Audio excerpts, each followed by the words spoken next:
નમસ્કાર દર્શક મિત્રો, આપ જોઈ રહ્યા છો લોક સામના ન્યૂઝ। તો જોઈએ આજના સમાચાર દહેગામથી અમારા રિપોર્ટર મિલન શાહ સાથે।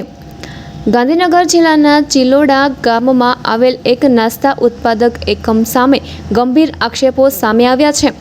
સ્થાનિક સ્તરે એવી ફરિયાદ ઉઠી રહી છે કે હોલસેલમાં નાસ્તા બનાવવામાં નીચી ગુણવત્તાનું તેમજ વારંવાર વપરાતું તેલ ઉપયોગમાં લેવાઈ રહ્યું છે, જે તેમના સ્વાસ્થ્ય માટે હાનિકારક બની શકે છે।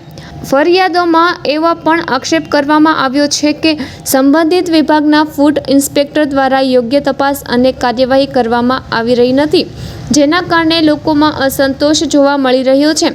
સાથે જ વેપારી દ્વારા બિલ આપવામાં આવે છે, પરંતુ તેમાં જીએસટી નંબર દર્શાવવામાં આવતો નથી તેવી પણ રજૂઆતો થઈ રહી છે।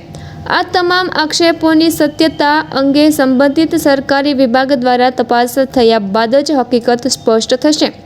હવે જોવાનું એ રહેશે કે ફૂડ સેફ્ટી વિભાગ અને જીએસટી વિભાગ આ ફરિયાદોને કેટલી ગંભીરતાથી લઈને જરૂરી તપાસ અને કાર્યવાહી કરે છે। તો ફરી મળીશું એક નવા સમાચાર સાથે, ત્યાં સુધી જોતા રહો લોક સામના ન્યૂઝ।